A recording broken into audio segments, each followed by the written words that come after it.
Watch out, bogeys 135, 50, Angel 60, heading 340. Okay.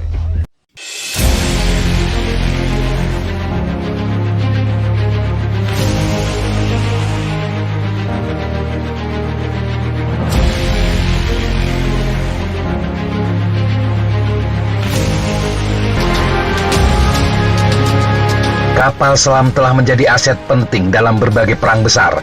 Demikian juga ketika berlangsung Perang Dingin. 3 keterlibatan besar kapal selam dalam perang termasuk Pertempuran Atlantik Pertama, Pertempuran Atlantik Kedua, dan Perang Angkatan Laut Amerika melawan kapal Jepang pada Perang Dunia Kedua. Era Perang Dingin juga menjadi unjuk kekuatan besar kapal selam dari blok barat dan timur. Selama 3 dekade lebih, kapal-kapal selam terbaik dibangun oleh kedua pihak dan mereka tersebar di berbagai penjuru wilayah dari kutub utara hingga ke pesisir timur Amerika. Dalam kasus perang nyata, kapal selam ini akan melindungi atau menghancurkan jalur transatlantik NATO dan akan melindungi atau menenggelamkan sebagian besar pencegahan nuklir Amerika, Rusia, Inggris, dan Prancis. Lantas apa kapal selam terbaik era Perang Dingin? Kita akan mencoba mendaftar 5 kapal terbaik, meski ini tentu tidak mudah. Yang jelas dalam daftar ini kita hanya akan memasukkan kategori kapal selam serang dan tidak akan mengikut sertakan boomer atau kapal selam rudal balistik yang memiliki misi yang sama sekali berbeda dari kapal selam serang. Ada beberapa hal yang dipertimbangkan untuk memasukkan kapal tersebut bisa dikatakan yang terbaik. Yang pertama adalah biaya. Harus diingat kapal selam bersaing dengan penyedia keamanan nasional lainnya. Jika anggaran mereka ugal-ugalan, maka akan beresiko menekan kemampuan lain yang dibutuhkan oleh sebuah negara untuk pertahanannya. Aspek kedua adalah kehandalan. Jika kapal selam mengalami kecelakaan, hasilnya bisa menjadi bencana besar. Selain itu, kapal yang hanya terjebak di pelabuhan tidak dapat memenuhi tujuan nasional. Dan yang ketiga adalah efektivitas. Mungkinkah kapal selam melakukan misinya dan bagaimana kapal itu bisa melawan pesaing di zamannya?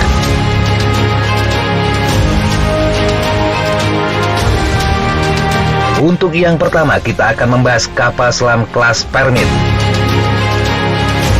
Besar, cepat, dan tenang, kelas Permit menjadi standar untuk kapal selam Amerika dan Inggris yang disisakan Perang Dingin. Dikembangkan dengan serangkaian inovasi yang membedakan mereka dari pendahulunya, kelas Shipjack Permit segera menjadi seni bawah laut. Inovasi ini termasuk sonar lambung yang kuat, lambung kapal selam yang efisien, lincah, dan canggih. Permit menjadi di antara kapal selam pertama yang dioptimalkan untuk misi anti kapal selam. Permit tidak hanya mengancam pencegah Soviet, tetapi juga kemampuan Moskow untuk mengganggu jalur transatlantik.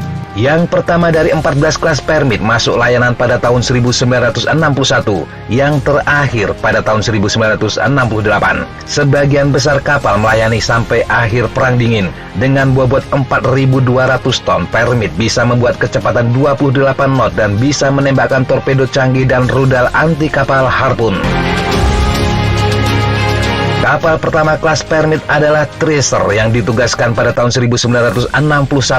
Pada tanggal 10 April 1963, dia mengalami kecelakaan saat melakukan tes menyelam. Kecelakaan tragis Tracer yang meledak setelah kegagalan sistem membayangi karir panjang dari kelas lainnya. Namun kemudian kecelakaan itu menjadi tonggak penting untuk mengembangkan standar keselamatan yang akan mencegah terjadinya kecelakaan di masa depan. Hilangnya Tracer membawa sejarah panjang kesuksesan keselamatan di armada kapal selam Angkatan Laut Amerika yang beroperasi saat Perang Dingin. Amerika Serikat dan Uni Soviet adalah pemain utama dalam kampanye kapal selam era tersebut, namun bukan satu-satunya pemain. Angkatan Laut Inggris mengembangkan serangkaian desain kapal selam nuklir mematikan yang pada akhirnya memberi kontribusi lebih jauh pada kekuatan postur bawah laut NATO. Menindaklanjuti kelas Churchill, Swiss Source dirancang dengan inovatif baik dari sebawah gelombang. Mereka membawa torpedo standar serta pelontar rudal Harpoon dan Tomahawk dalam beberapa hal. Sebanyak 6 Swisser memasuki layanan antara tahun 1973 hingga 1981 dengan decommissioning terakhir di tahun 2010. Selanjutnya kelas Oscar.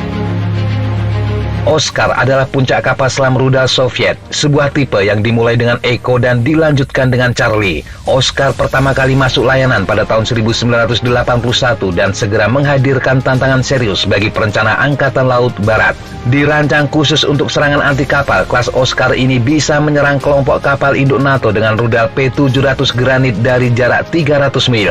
Ini memperluas area yang dibutuhkan armada anti kapal selam Amerika untuk patroli dan berarti bahwa serangan bisa datang dari vektor yang tidak diperkirakan. Dilengkapi dengan hulu ledak konvensional, Granit bisa dengan mudah menghancurkan kapal. Dengan hulu ledak nuklir, kelompok tempur kapal induk bisa menghadapi malapetaka buruk. Oskar juga sangat besar, memiliki bobot 16.500 ton dan bisa bergerak 32 knot saat rendam. Mereka membawa 24 rudal Granit selain sejumlah torpedo. Amerika Serikat dan Inggris pada akhirnya akan mengadopsi apa yang dilakukan Soviet. Meskipun tidak membangun kapal selam tipe baru, tetapi mengubah kapal selam rudal balistik menjadi kapal selam serang. Kelas Los Angeles yang lahir kemudian membawa silo rudal jelajah khusus secara teknis menjadikannya SSGN, bukan SSN. Meskipun peruntukannya tidak pernah berubah dalam praktik sampai konversi 4 boomer kelas Ohio ke misi rudal jelajah. Utilitas sebenarnya dari rudal jelajah telah menjadi serangan darat daripada serangan angkatan laut. Hal ini karena rudal jelajah yang diluncurkan dari kapal selam telah terbukti efektif dalam beberapa konflik baru-baru ini. Soviet hanya menyelesaikan 5 Oskar sebelum berakhirnya Perang Dingin dan 8 lainnya setelahnya. Satu kapal, Kursk, hilang dalam salah satu kecelakaan paling mengerikan dalam sejarah kapal selam. Beberapa lainnya tetap dalam pelayanan dengan Angkatan Laut Rusia.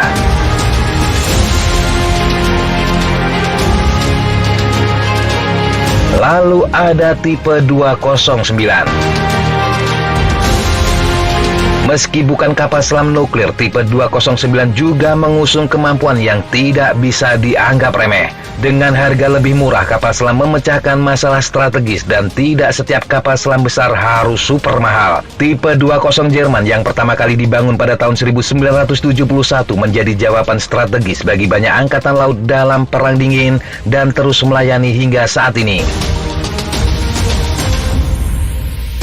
Pembangunan kapal selam Jerman berhenti pada akhir Perang Dunia Kedua. Meskipun tipe XX-1 menetapkan standar untuk kapal perang, pembatasan hukum menghalangi Jerman Timur dan Jerman Barat untuk membangun kapal selam dalam dekade pertama Perang Dingin. Setelah serangkaian desain yang tidak cukup berhasil, Jerman mengembangkan kelas tipe 209 untuk diekspor. Tipe 209 memiliki bobot antara 1.200 hingga 1.800 ton, tergantung pada variannya. Kapal bisa berenang 23 knot saat terendam. Kapal selam ini juga bisa meluncurkan torpedo dan senjata anti kapal seperti harpun. Desain lambung dasar terbukti sangat fleksibel yang akhirnya menelurkan serangkaian varian khusus untuk berbagai tugas. Tipe 209 memberi angkatan laut negara kecil pilihan anti kapal selam yang layak serta kapasitas untuk mengancam kekuatan armada permukaan yang jauh lebih besar dan lebih kuat. Sejak tahun 1971, hampir 70 tipe 209 telah memasuki layanan dengan belasan angkatan laut di seluruh dunia. Kemampuan tipe 209 untuk tetap beroperasi di armada yang berbeda seringkali dalam kondisi perawatan yang bervariasi membuktikan desain kapal sangat kuat.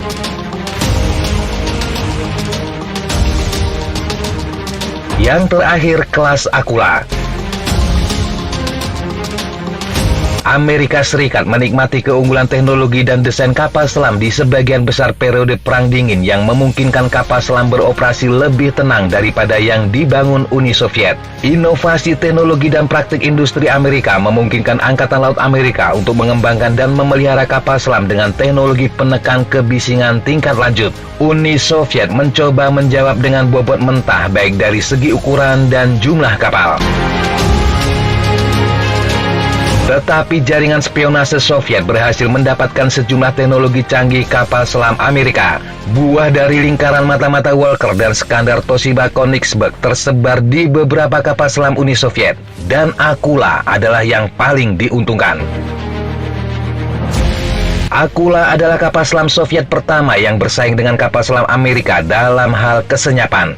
Kapal dilaporkan seimbang dengan kelas Los Angeles dengan kecepatan paling tinggi. Memiliki bobot 8.000 ton, Akula bisa berlari lebih cepat dan mengalahkan kelas Los Angeles yakni 35 knot dan membawa torpedo dan rudal jelajah yang lebih besar.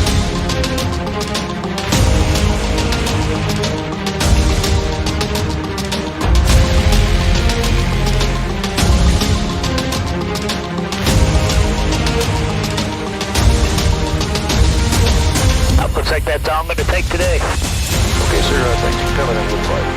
And thank you guys. Appreciate it.